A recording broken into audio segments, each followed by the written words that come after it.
नमस्कार। जय हिंद साथियों रेलवे पे वैकेंसी निकली है और लेकिन इस साल का जो चुनाव होने वाला है इस हिसाब से जैसे गोदी मीडिया दिखा रही है या अन्य पत्रकार दिखा रहे हैं कि सारा चुनाव जो है केवल और केवल राम मंदिर के मुद्दे पे ही लड़ा जाएगा और इसी हिसाब से एक ऐसा इन्वायरमेंटल किया गया है कि देश में मतलब अब कोई मुद्दा ही नहीं बचा है। क्योंकि मैं देखता हूँ कि मतलब कोई भी सेक्टर हो वहाँ पे कोई बातचीत नहीं होती है, क्या हो रहा है क्या नहीं हो रहा है।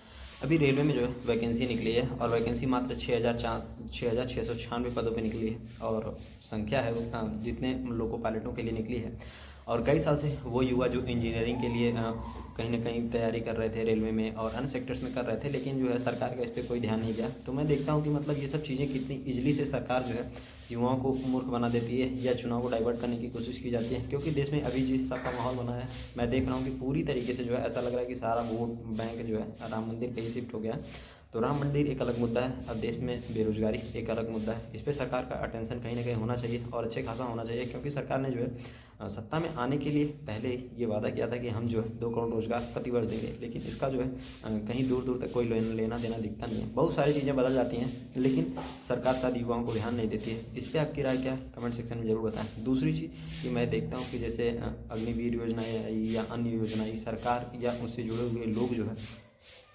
इसको भी पूरी तरीके से दबाने में सफल हो गए। क्योंकि इस योजना का कहीं ना कहीं जिस हिसाब से व्यापक विरोध होना चाहिए था नहीं हुआ। क्योंकि युवा जो है अगर 3 साल 4 साल मेहनत करता है और वो अंत में सिलेक्शन केवल और केवल 4 सालों के लिए लेता है तो ये पूरी तरीके से उसके भविष्य के साथ खिलवाड़ है। और दूसरी चीज़ कि अगर विरोध प्रदर्शन कर ही रहे हैं युवा तो सारे क्षेत्रों के युवा, जैसे शिक्षक भर्ती के भी हों, चाहे यूपी में हो या अन्य किसी भी राज्य में, चाहे कांग्रेस रोड हो चाहे बीजेपी रोड हो, जैसे कि अभी तेजस्वी यादव ने वैकेंसियाँ दी हैं तो इस हिसाब की होनी चाहिए।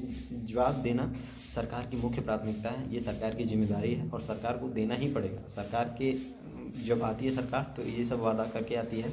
और दूसरी चीज़ कि सरकार के ऊपर भी हमारे कोर्ट वगैरह का भी लगाम होना चाहिए। क्योंकि जिस हिसाब से मतलब सारी चीज़ें नॉर्मली से ख़त्म हो जाती हैं, ये सब चीज़ें बड़ी हैरान करने वाली होती हैं कि हाँ आखिर कैसे मतलब सरकार इतने बड़े बड़े वादे करती रहती है और पूरा करने के नाम पे कुछ भी नहीं पूरा होता है। इस पर आपकी राय क्या है, कमेंट सेक्शन में ज़रूर बताएं। धन्यवाद।